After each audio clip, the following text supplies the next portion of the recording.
Selamat em, pagi, selamat siang, selamat malam, dimanapun mahasiswa berada mengakses. Assalamualaikum warahmatullahi wabarakatuh. Pada kesempatan ini, alhamdulillah kita dapat kembali bertemu di dalam materi kuliah Hukum Laut. Pada kesempatan kali ini kita akan membahas mengenai hak lintas damai atau dalam bahasa Law of the Sea-nya Innocent Passage. Namun sebelum kita lanjut pada materi kuliah yang terbaru ini, tidak ada salahnya kita kembali melakukan recap kepada materi-materi yang pernah kita bahas sebelumnya. Yang pertama, kalau kita ingat kembali dalam perkembangan hukum laut, itu pada awalnya adalah suatu area yang bebas, karena laut itu begitu luas, sampai sekarang pun masih begitu luas. Kemudian kemampuan manusia untuk menggapainya belum belum maksimal waktu zaman dahulu terutama. Kemudian kita mengenal konsep res communis, res nullius. Mudah-mudahan mahasiswa masih ingat. Kemudian ada lagi munculnya satu Tordesillas Treaty yang membagi laut ke dalam dua eksplorasi dari Portugis dan Spanyol. Kemudian kita juga mengenal konsep dari Mare Liberum, Hugo Grotius, dan Mare Clausum dari John Selden. Kemudian kita kembali ingat bagaimana formula 3 mil yang ditetapkan oleh Cornelius van Akershoek. Kemudian Cannon Roll mulai diaplikasikan menjadi standar internasional. Kemudian di Indonesia sendiri Cannon Roll 3 mile batas laut dimanifestasikan oleh Undang-Undang Ordinance of Hindia Belanda tahun 1939. Kemudian ada lagi perkembangannya di dalam perkembangan selanjutnya adanya Truman Declaration yang dilakukan oleh Presiden Amerika Serikat yang bisa mengeksploitasi landas kontinen. Kemudian kita juga punya perkembangan sendiri oleh Juanda pada tahun 1957 untuk mengupayakan hak-hak negara kepulauan kita. Kemudian kita baru muncul adalah UNCLOS Series 1, 2, dan 3 yang terakhir tahun 1982 yang kita pakai sampai sekarang ini. Kemudian kalau kita masih ingat kembali, inilah gambaran luas laut teritorial Indonesia. Biru ini adalah luas laut teritorial. Kemudian kalau kita lihat di sini terdapat ALKI, Alur Laut Kepulauan Indonesia. Ini yang memberikan akses kepada negara-negara lain untuk bisa masuk ke wilayah Indonesia hanya lewat jalur itu dengan hak lintas damai. Nah, ini yang akan kita pelajari di pertemuan saat ini. Jadi di Indonesia sendiri tidak begitu banyak LKI-nya yang bisa negara-negara yang berlalu. Artinya memang hak itu diberikan, tapi tidak serta-merta orang bisa masuk ke dalam wilayah kepulauan Indonesia. Karena kalau kita ingat kembali, di dalam yang biru ini adalah bagian dari laut teritorial. Laut teritorial itu berarti negara Indonesia punya hak bahkan untuk menyetop negara lain yang melintasi atau mengarungi laut atau malah wilayah udaranya. Kemudian kalau gambarnya dua yang sebelah kanan bawah ini, yang nomor 2 ini memperlihatkan bahwa di Indonesia itu wilayah laut perairan itu ada 3. Pertama wilayah teritorialnya sendiri, kemudian wilayah laut kepulauannya archipelagic waters, kemudian wilayah perairan daratan yang internal waters. Inilah jumlah wilayah perairan yang ada di Indonesia. Ini sebagai recap bagi pertemuan kita sebelumnya. Kemudian kalau pada gambar ini kalau kita lihat di sini territorial sea yang warna kuning itu dimulai setelah adanya batas daratan yang terakhir. Berarti ini menganut prinsip garis lurus ya kalau masih ingat. Kemudian wilayah teritorial Indonesia sama seperti semua wilayah perairan teritorial lainnya adalah 12 mil. yang ditambah oleh contiguous zone sebanyak 12 mil. Kemudian baru exclusive economic zone yaitu 200 mil dari garis pantai yang diikuti oleh continental shelf. Oke, untuk menentukan baseline ini kemarin juga sudah kita pelajari. Baseline itu berdasarkan UNCLOS 1982 ada normal baseline kalau tidak ada hal-hal yang khusus, ada strike baseline, kemudian terakhir ada archipelagic baseline. Kemudian untuk kepulauan sendiri, negara kepulauan itu secara khusus diatur oleh bab ke-7 artikel 46 sampai 54 di UNCLOS 1982. Namun ini agar kembali diingat, di-refresh kembali supaya kita menyambung materi kuliah berikutnya. Nah, sekarang ini juga recap bagaimana kita menentukan garis laut teritorialnya. Nah, ini kemarin kita sudah membahas kasus kalau wilayah yang sangat berdekatan, wilayahnya misalnya hanya 15 mil, sementara kalau masing-masing dihitung 12 mil dan 12 mil harusnya 24 mil tersedia.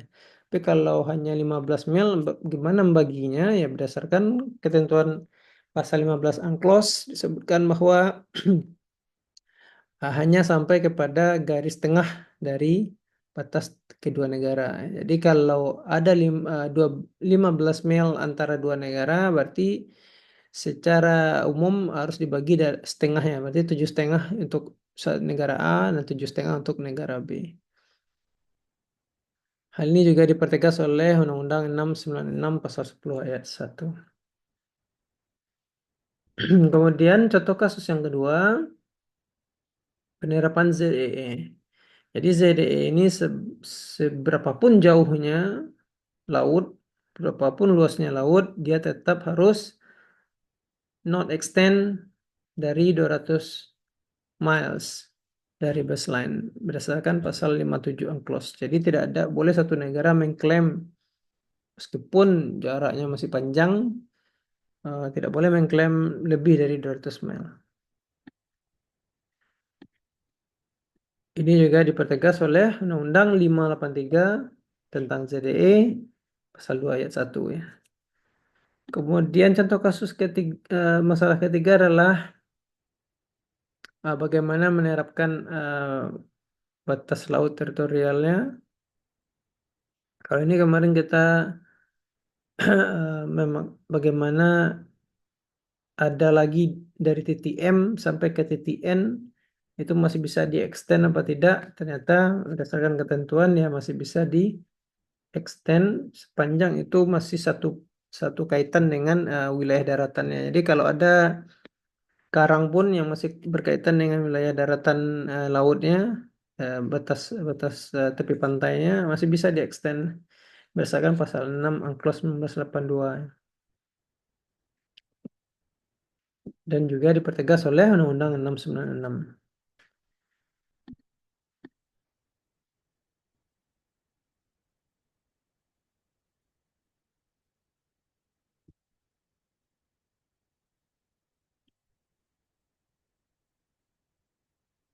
Ya, ini kembali lagi.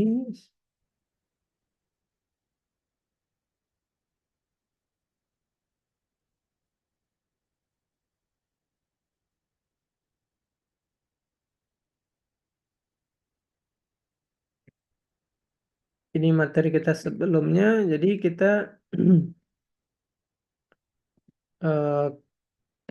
akan membahas mengenai hak lintas damai yang berkaitan dengan laut teritorial. Berkaitan dengan seberapa jauh kita mengukur garis itu dari tepi pantai. Sebelumnya juga kita sempat membahas bagaimana laut teritorial. Jadi sejauh mana laut teritorial itu bisa kita maksimalkan ya, sama juga dengan yang tadi, hanya maksimal sampai 12 mil. Kalau dia di bawah 12 mil, ya berarti harus dibagi bila jumlahnya lebih dari Oke, selanjutnya kita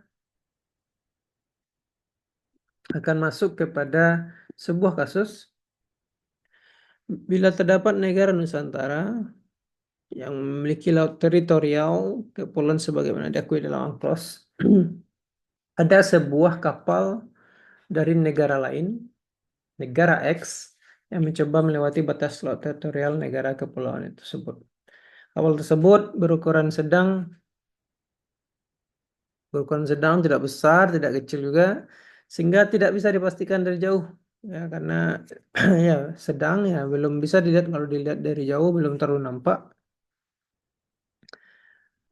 Ini kapal nelayan kah, kapal kapal pesiar atau kapal yang memiliki niat perang di dalamnya? Karena masih jauh ya, masih jauh. Kemudian dari jauh pun terlihat nih sedang kayaknya. Kemudian meski tidak tampak dari luar ada peralatan perang, patroli laut mencurigai warna kapal tersebut yang memiliki corak mirip dengan kapal untuk perang. Corak dari kapalnya eh, corak-corak perang ya gitu ya. Mungkin ada kayak kayak sama dengan corak baju-baju tentara gitu ya. Nah, sebagai kepala petugas patroli yang baru diangkat di batas laut teritorial, petugas patroli meminta pendapat Anda mengenai tindakan apa yang dipantas dilakukan sesuai hukum laut terhadap peristiwa tersebut. Apa yang akan Anda lakukan berdasarkan pemahaman Anda tentang laut teritorial suatu negara? Ada kapal yang dari jauh dicurigai, tidak ada komunikasi sebelumnya, kemudian dilihat dari bentuknya dia memiliki corak warna perang, ya corak-corak baju perang atau corak-corak peralatan perang ya, armada perang. Apa yang harus dilakukan dalam waktu beberapa detik itu? Kalau dihubungi kapalnya tidak memberikan jawaban. Kemudian dia mengarah kepada laut kita, batas laut teritorial kita, yang mana itu hak berdaulat kita. Pertanyaannya adalah,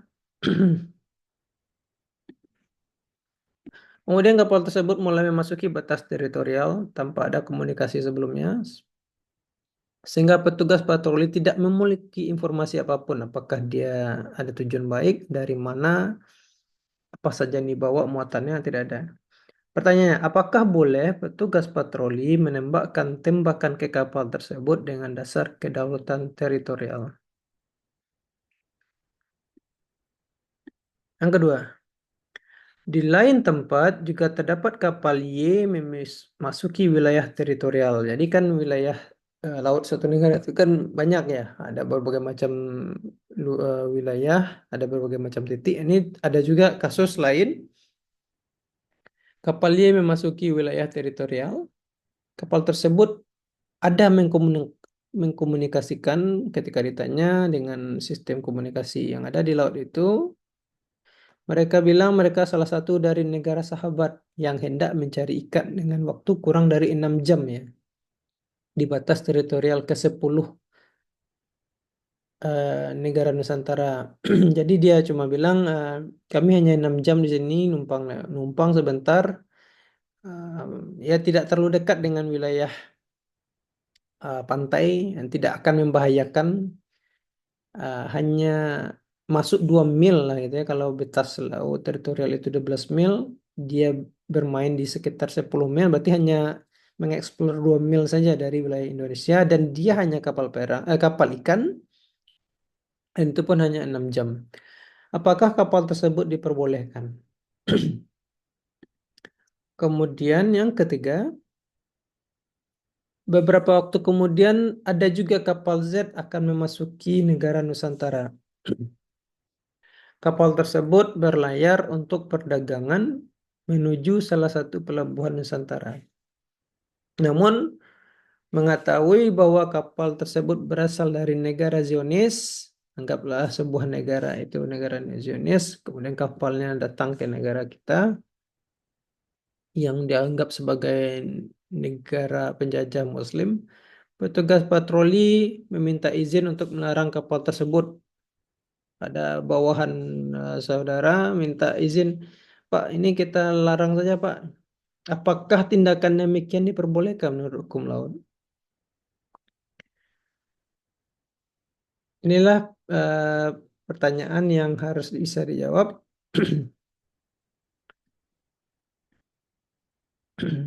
Silahkan mahasiswa mencoba menjawab ini.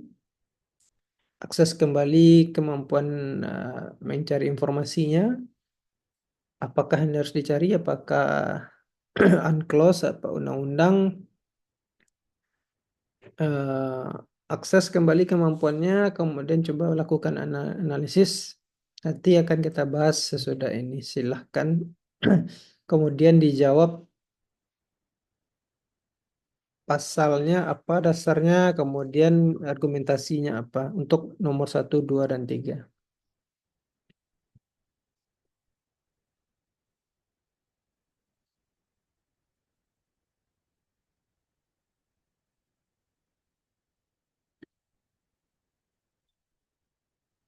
Oke, kita masuk kepada discussion kepada masalah ini.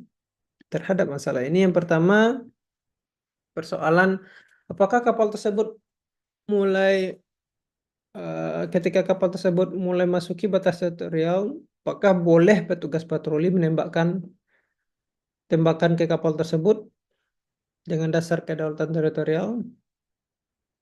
Ya, jawabannya berdasarkan pasal 25 UNCLOS 1982 sebutkan bahwa the coastal state might take the necessary steps in its territorial sea to prevent passage which is not innocent. Jadi berdasarkan pasal 25 tersebut memang sebuah negara pantai boleh take necessary steps. Tapi necessary steps-nya ini tentu dilihat dulu tindak lanjutnya sejauh mana. Kalau dia betul-betul tingkat bahaya ancamannya tinggi, ya boleh menembakkan kalau dia sudah masuk ke wilayah laut teritorial. Tapi kalau dia dirasa memang sebenarnya tidak punya potensi yang tinggi, ya sebaiknya cukup didekati dan dihalau saja. Jangan serta-merta langsung tembak saja, karena ya nggak apa-apa Pak, kan dia sudah masuk ya, memang dia sudah masuk. Tapi ini mungkin kalau memang ternyata dia benar-benar uh, tidak ada niat apapun selain berlayar damai, dan ternyata mungkin kenapa dia tidak memberikan komunikasi Pak? Eh, bisa jadi ya ada alatnya yang rusak mungkin ada berbagai macam masalah eh, di laut gitu ya, atau mungkin di kapal tersebut ada masalah-masalah tertentu sehingga sehingga kapal tersebut tidak bisa memberikan respon yang sesuai. Ya, jadi ini harus pandai-pandai menimbang. Memang ini dilema bagi petugas patroli. Sejauh mana kita boleh bertindak. Karena kalau memang ternyata terbukti kapal tersebut adalah kapal yang berniat lintas damai, kemudian ternyata memang ada isu-isu tertentu yang mereka sulit komunikasi, malah kita tembak, ternyata banyak penumpang di sana, kemudian meninggal. Ini akan jadi masalah hukum internasional lagi dengan negara yang berbendera kapal tersebut. Syukur-syukur kalau benderanya negara-negara kecil ya, Mikronesia atau apa gitu ya. Jangan-jangan nanti negara yang berlayar itu negara yang superpower. Nah, ini jadi masalah kita nanti dituntut di dunia internasional. Jadi tetap harus hati-hati meskipun sebuah negara pantai punya hak sejauh mana dia bisa memungkinkan take necessary step.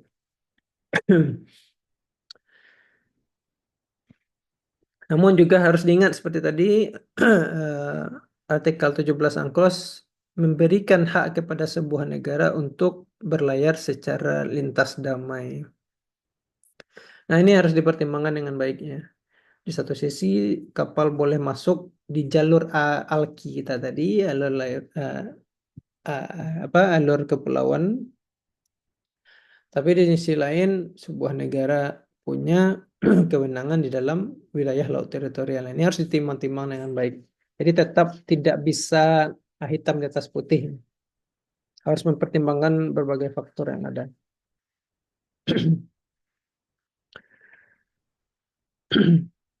Nah, kalau kita ingin membedah lebih lanjut di artikel 19 innocent passage ini tidak lagi dianggap innocent passage kalau dia masuk ke dalam kriteria artikel 19. Apa itu? Ya, kalau dia sudah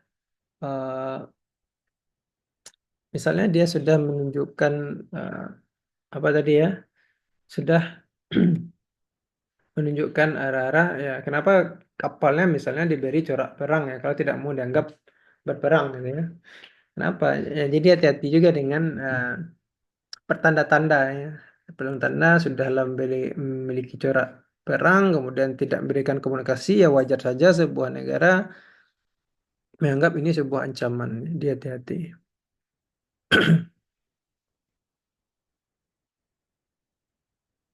Kemudian untuk soal yang kedua, ada sebuah kapal nelayan yang masuk sejauh 2 mil selama 6 jam. Apakah ini diperbolehkan? Ya, berdasarkan 19.2 I Unclos 1982 Unclos menyebutkan bahwa setiap kegiatan memancing gitu ya, tidak diperbolehkan ya. Masuk bahkan memancing pun tidak diperbolehkan untuk masuk di wilayah laut teritorial ya. Jadi tidak termasuk kepada uh, innocent passage lagi sesuai pasal 19. Jadi kembali ke pasal 19. Sejauh mana innocent passage itu ya kalau kalau yang tidak termasuk innocent passage termasuk memancing ya tidak termasuk innocent passage. Tidak innocent lagi ada maksudnya. Kemudian untuk soal yang ketiga, ketika ada sebuah kapal yang berasal dari negara Zionis, apakah bisa dilarang? Nah, berdasarkan artikel 24.1 B Unclos 82 disebutkan negara pantai tidak boleh mendiskriminasi. Diskriminasi itu berdasarkan ya kalau yang kita tahu kan diskriminasi itu berdasarkan SARA ya, suku agama ras antar golongan ya. Tapi kalau di dalam pergaulan internasional diskriminasi itu lebih luas. Misalnya negara yang bersahabat, negara yang tidak bersahabat, negara yang banyak kerjasamanya dengan kita, negara yang sedikit bekerjasama dengan kita, atau negara maju dengan negara berkembang atau negara miskin gitu ya. Ada banyak faktor-faktor diskriminasi di dalam negara negara pergaulan hukum internasional. Namun yang perlu diingat juga bahwa ini tergantung juga dengan kebijakan politik suatu negara ya. Kalau memang secara langsung seperti Indonesia kan memang secara secara eksplisit menyebutkan di dalam kebijakan internasionalnya bahwa negara Indonesia tidak menerima, tidak welcome terhadap eh, negara-negara Zionis yang khususnya dan tanda kutip sekarang adalah Israel ya. Bahkan kemarin ada kasus ketika mau main bola sudah diadakan acara Piala Dunia di negara Indonesia karena mau datang Israel, akhirnya Indonesia tidak jadi mendapatkan hak itu karena menolak. Jadi disebut diskriminasi kalau itu bisa dijustifikasi secara hukum kebijakan suatu negara tersebut bisa jadi itu diperbenarkan ya. Tapi secara konsep umum tidak boleh didiskriminasi. Ini jadi pertimbangan juga perdebatan nanti. Sejauh mana diskriminasi itu diperbolehkan? Apakah dengan dilakukannya tindakan hukum berupa pengeluaran keputusan atau peraturan yang secara jelas menjelaskan bahwa ini dilarang, ini bisa menjadi dasar dari diskriminasi. Dalam berbagai kasus ini bisa dijadikan alasan yang sah, ya. Karena kalau diskriminasi itu dia tidak jelas ya. Tidak jelas alasannya, kemudian tiba-tiba dilarang. Nah, ini jadi perdebatan juga. Jadi bisa jadi kalau mahasiswa bisa menjawab dengan baik, jawaban yang sebenarnya adalah secara umum artikel 24.1 melarang bahwa terjadinya diskriminasi, kapal manapun boleh masuk melintas damai. Tetapi, nah kalau ada akan tetapinya bisa menjelaskan bahwa kalau kebijakan Indonesia secara hukum menjelaskan bahwa negara Zionis tidak boleh masuk dan bisa dijadikan alasan logis secara hukum, ini bisa diperbolehkan. Nah, ini tergantung kapasitas kita untuk memberikan kemungkinan dan alasan-alasan yang sah. Baik, demikian saja materi perkuliahan kita pada hari ini. Mudah-mudahan ini semakin memperjelas sejauh mana hak lintas damai berdasarkan pasal 19 yang tidak dimaksud dengan hak lintas damai itu ada beberapa kategori. Silakan dicek lagi dalam kasus ini ada dua kategori. Yang pertama dia menunjukkan ciri-ciri perang, kemudian aktivitas perdagangan atau aktivitas pe, pemancingan ikan ya. Tapi pada konsepnya ada dua konsep. Sebuah negara memiliki hak di dalam laut teritorialnya untuk mencegah hal-hal yang tidak baik, pasal 25. Namun di sisi lain ada pasal 17, ada hak untuk lintas damai. Oke, demikian materi perkuliahan kita pada hari ini. Terima kasih. Assalamualaikum warahmatullahi wabarakatuh.